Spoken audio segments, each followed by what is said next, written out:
Cuma di penghujung ini saya nak kongsi tuan-tuan, ada satu yang paling kita takut lah dalam amalan kita ini. Kita panggil ujub, riak dan juga sum'ah yang terselubung. Kita tak niat, tapi benda tu kalau kita tak kontrol, dia akan muncul dalam bentuk yang lain. Nabi SAW dia pernah menyebutkan, kata dalam satu hadis yang mana disebutkan dalam kitab Jami'atul Ulum wal Hikam, kata Yusuf Al-Husin Ar-Razi, ada satu sifat mazmumah ini, dia sifat yang tersembunyi. Dia riak secara kreatif. Ini saya akan terangkan. Kata ulama, a'azzu syai'in fid dunya al-ikhlas. Wa kam ajtahidu fi isqatir riya' an qalbi wa ka'annahu yanbutu fi 'ala laulin akhar. Perkara yang paling berat dalam dunia adalah ikhlas. Sebab itu ujub, riak, sum'ah, dia bertitik tolak pada masalah ikhlas. Ikhlas ni susah.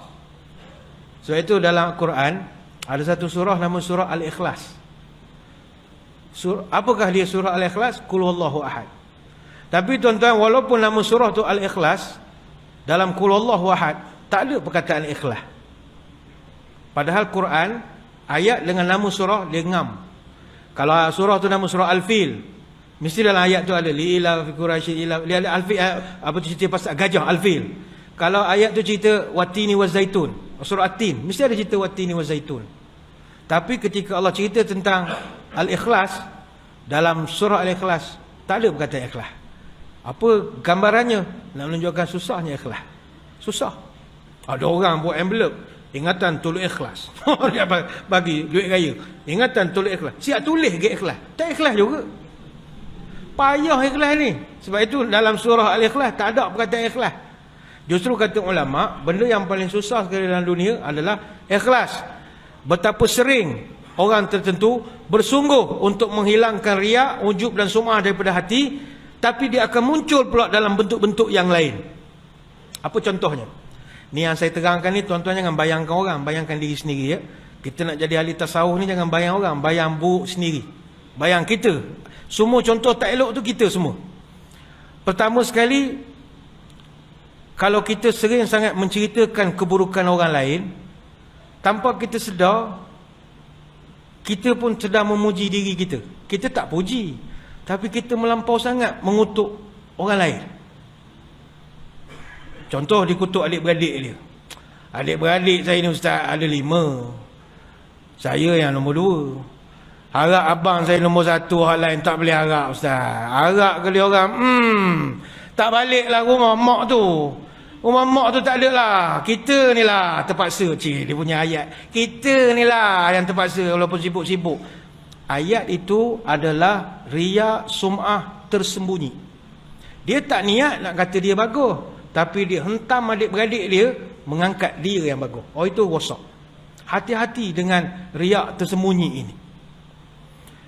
Secara tersirat dia nak beritahu bahawa dialah yang menolong adik-beradik, dialah yang tolongkan kawan, dialah yang rajin sedekah masjid, dialah yang rajin solat malam. Dia tak cerita, tapi dia memburukkan orang. Orang sini ustaz, tak adalah kalau sembahyang malam ni kita buat program tak pernah datang, muka sama lah. Kita buat lah Qiyamulan, balik-balik Bilal, Imam, saya, 2-3 orang tu je lah, yang lain tak datang langsung. Buat penat je buat Qiyamulan. Dia hentam orang lain buat nak mengatakan dia pergi. Tak sedar tu, berbahaya, nombor 1. Ini tak sama dengan orang jual produk. Tuan-tuan kan ada pula tak berniaga pula kan. Tak berani lah kata produk saya bagus pula ustaz. Kan riak pula. Dah. Riak, ujub, sum'ah hanya dalam bab ibadah saja. Dalam bab berniaga tak ada masalah. Berniaga kenalah tunjuk kita bagus. Tuan-tuan sekalian, inilah air grass jelly terbaik sekali. Yang lain tu jenama X. Jenama X je. Tak sebut jenama orang. Kalau sebut tu salah. Sebab itu iklan TV semua jenama X. Puaslah kita pergi kedai, mana jenama X nak beli try sekali. Tak ada, tu iklan saja. Tak ada. Dia iklan saja. Kalau mendakwa produk kita bagus, itu hukum lain. Riak ni khusus dalam ibadah. Sebagaimana kata para ulama, riak, sum'ah ni semua, an yaqumal 'abdu bil ibadati allati yataqarrabu biha lillah la yuridu Allah azza wa jalla bal yuridu ardan dunyawiyan. Riya, sum'ah, ujub ini adalah orang beribadah bukan kerana nak mendekat diri dengan Allah, tapi tujuannya nak dapat laba duniawi. Sebagaimana kata Imam Al-Qurtubi, haqiqatul riya talabu ma fid dunya bil ibadah. Hakikat riya, sum'ah, ujub adalah engkau mencari apa yang ada di dunia dengan menunggang agama. Kau tunggang ibadah nak mencari masyhur dunia. Itu riya, ujub, sum'ah. Bisnes dah. Bisnes lain. Bisnes memang kena bersaing. Yang kedua, kadang-kadang kita menceritakan nikmat dan kurniaan yang banyak Allah berikan kepada kita. Tapi bila kita tak berhati-hati, seolah-olah kita nak menunjukkan bahawa kita ini orang yang sangat soleh dan bertakwa, sehingga Allah memuliakan kita dan mengurniakan kita dengan rezeki yang melimpah ruah. Kita niat nak cerita kod lain, tapi bila tak kontrol, lama-lama kita akan jadi rosak. Tapi kalau kita nak buat perbandingan, dulu susah sekarang senang, tu tak apa. Tuan-tuan, dulu saya susah, keluarga saya ni, mak saya dulu tak kerja, ayah saya kerani sekolah je, kami keluarga susah nak belajar. Tapi alhamdulillah hari ni rezeki Allah Ta'ala bagi, saya dah jadi ahli perniagaan yang berjaya. Adik-adik saya pun belajar berjaya bagus semua, dah kami berazam nak tolong orang berjaya. Itu lain, itu lain. Tapi kalau kita nak mencerita, saya ni tuan-tuan, alhamdulillah tiap-tiap hari dapat rezeki, keluar surau dapat rezeki, balik rumah dapat rezeki. Inilah banyak betul rezeki. Saya pun dah tak tahu, saya ingat nama saya nak tukar nama saya kepada rezeki sajalah lepas. Banyak sangat. Engkau nak tunjuk apa sebenarnya? Walaupun kau nak kata engkau dapat rezeki hari-hari, seolah engkau nak tunjuk engkau dah jadi orang takwa, engkau dah jadi orang soleh, engkau dah jadi orang hebat, sampai Allah pilih engkau je dapat rezeki. Berbahaya juga. Jadi sederhana sajalah dalam mengeluarkan kenyataan. Ataupun kita menceritakan tahap keilmuan guru-guru kita. Tuan-tuan sekalian, saya punya profesor semasa di universiti dulu, Profesor Syekh sekian-sekian, dia ni alim tuan-tuan. Dia hadis dalam kepala ni ada 100,000 hadis dalam kepala. Dia ni kalau syarah tak tengok kitab. Dia ni kalau berceramah meninggal orang dengar ceramah, dia betul hebat sekali. Orang bukan Islam masuk Islam kalau dia berceramah. Saya dah belajar dengan dia 3 tahun. Rupanya nak mengatakan awak belajar dengan orang alim. Hati-hati. Hati-hati, terlampau nak menunjukkan guru saya. Rupa nak tunjuk saya dengan guru saya lebih kurang alim. Jangan begitu. Hati-hati, lebih banyak mengendah diri berbanding nak mengangkat-ngangkat diri. Ada juga orang riak dengan merendahkan diri melampau-lampau. Dia panggil merendah diri meninggikan mutu. Tak boleh begitu, rosak kita nanti. Ataupun kita menyatakan kegembiraan dengan kerja-kerja dakwah yang kita buat. Begitu meriahnya majlis pengajian yang kita aturkan, solat jemaah kita sampai ke dinding belakang, ramai orang dapat hidayah, Cina masuk Islam dan sebagainya lagi. Dikutuk pula AJK dulu. Mana nilai ibadah? Tak ada. Kita jadi ujub saja. Sebenarnya banyak lagi tuan-tuan, kan jadi ujub pula kita lebih waktu dah ni. Jadi saya kira sekadar itu sajalah cerita pada malam ini, iaitu jauhkanlah diri daripada sifat riak, ujub dan sebagainya. Ini semua benda-benda yang boleh merosakkan diri kita. Khusus kepada kita yang Allah bagi ilmu, orang alim semua, jagalah ilmu kita. Jangan rasa ujub. Kita lah penceramah tersohor, penceramah hebat, penceramah masuk TV. Orang lain ni semua CCTV je. Dia kutuk penceramah CCTV. Ni saya ni penceramah TV, tuanku dengar saya ceramah. Jangan, tu sombong, bukan ujub lagi lah. Orang sombong ni masuk neraka. Sombong namanya. Jangan sombong. Kita ujub ni yang paling kita takut sekali. Kata Abu Darda, alamatul jahil salasah. Ada 3 tanda memang manusia tu bodoh. Kalau pertama al-ujub, yang kedua kasratul mantiq fi ma la ya'ni, yang ketiga ayantahi syai'un wa ya'tih. Pertama sekali bodoh manusia itu kalau dia ada ujub. Yang kedua kalau dia bercakap benda-benda yang dia sendiri tak faham. Dia bercakap, bila orang tanya, kau faham apa kau ajar tadi? Aku pun tak faham apa aku ajar. Bodohlah kau tu. Macam mana kau ngajar satu benda yang kau tak faham? Dia bukan alim, tapi dia pura-pura jadi orang alim. Kemudian yang ketiga, ayantahi syai' wa ya'tih. Engkau dulu jahat, berhentilah buat kerja jahat, lepas tu buat semula kerja jahat. Tak ke bodoh namanya. Dulu tak bertudung, lepas tu sakit bertudung, sihat buka balik tudung. Bongok namanya. Kekal. Ni contoh saja. Contoh. Itu hati-hati. Ramai lagi orang alim yang tawaduk, belajar dengan orang-orang macam ni. Saya nak kongsi dengan tuan-tuan. Saya pernah berceramah di Masjid Syakirin, KLCC. Tengah ceramah, datang satu orang. Saya hilang punca. Itulah first time saya ceramah, saya tak tahu benda nak cakap.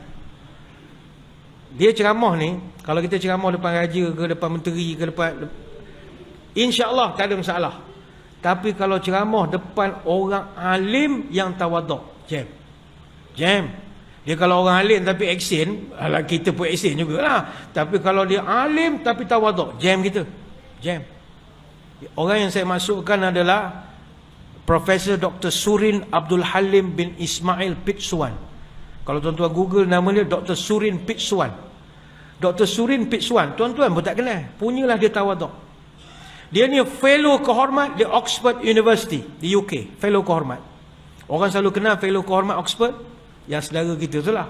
Yang ni orang tak kenal. Dia orang Thailand, orang Siam, cakap Melayu serupa kita. Tapi dia bukan sebarangan ahli akademik. Dia juga adalah politician, seorang diplomat. Dia bekas Setiausaha Agung ASEAN, bekas Menteri Luar Thailand. Dia dianugerahkan 13 gelaran doktor kehormat daripada UKM, daripada UPM, daripada Universiti Malaya, daripada University of Bristol, dapat daripada McKenna College. 13 universiti beri dia doktor kehormat. Lepas dia bersara dari dunia diplomatik, dia jadi orang akademik semula. Sebelum tu dia dah lecturer, dia dah doktor. Kemudian dia balik semula jadi profesor adjung dan juga fellow kehormat di University of Nara di Jepun. Dia jadi adjunct profesor di Universiti Malaya. Dan dia kembali pimpin pondok. Dia ayah dia tok guru pondok. Pondok dia Pondok Bantan di Nakhon Seri Tamarat, dekat dengan Thailand. Tok guru pondok, pakai serban, pakai jubah, tasbih duk tangan, serban duk bahu. Cakap orang putih, fellow kehormat Oxford. Dia cakap sebiji macam orang England. Hello love, come to the bus, gonna datang today. Saya tak faham apa dia cakap. Cakap Arab pula, cakap Arab bunyi Arab. Cakap Inggeris bunyi, dia American PhD tapi kerja UK. Bahasa Inggeris dia Masya Allah, luar biasa sekali. Bahasa Melayu boleh, Tok Guru Pondok. Begitu tawaduk sekali. Tuan-tuan pun tak kenal. Saya kenal sebab masa tu terlibat dengan Yayasan Pondok. Kami masa tu terlibat dalam Yayasan Pondok. Kerja kita cari pondok yang ada di negara ini untuk kita salurkan dana nak bangunkan semua. Jadi kita orang research lah pondok-pondok yang ada. Bukan main pondok-pondok, cari pondok pengajian ni, main pondok-pondok lain. Jadi kita pun kaji ada pondok Bantan di Nakhon Seri Tamarat. Nanti tuan-tuan boleh Google, ada YouTube dia. Pondok moden, kita pun pergi ke sana buat rumah. Masa tu yang kenal. Bila tengok, Masya Allah, ini orang tawaduk. Rupanya orang tawaduk ni bila kita tengok dia, kita jadi malu. Kita malu. Kita handai bercakap ni pun jadi kelu lidah. Amma ba'du. Benda aku nak cerita ni. Salah hadis kan. Dia senyum je. Senyum je tengok kita. Kita rasa segan. Sebab itu pentingnya kita jadilah orang tawaduk. Orang akan segan dengan kita. Orang jadi yang samsen-samsen semua hilang samsen dia bila kita ni tawaduk. Banyak nak ceritakan tapi saya kira sekadar itulah sembang-sembang malam ini. Saya ucapkan ribuan terima kasih atas undangan. Mohon maaf sebarang kekurangan. Moga kita bertemu lain-lain kesempatan. Sebelum kita berpisah, marilah kita menadah tangan berdoa. Moga majlis diberkati ilahi. A'udzubillahi minasyaitonirrajim. Bismillahirrahmanirrahim. Allahumma salli wa sallim ala sayyidina Muhammadin salatan tukhrijuna biha min zulumatil wahmi. Allahumma tawil umurana wa sahih ajsadana wa nawwir qulubana wa thabit imanana wa ahsin a'malana wa wasi' arzaqana wa ilal khairi qaribna wa li syari ab'idna wa qdi hawaijana fid dini wad dunya wal akhirah innaka ala kulli syai'in qadir.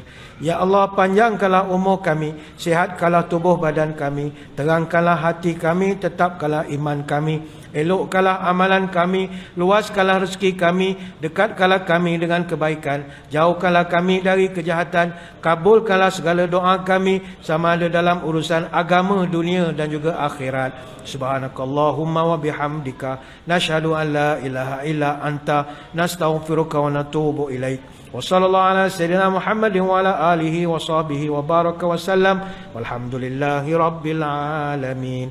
Sekadar itu, wabillahi taufiq wal hidayah. Assalamualaikum warahmatullahi wabarakatuh.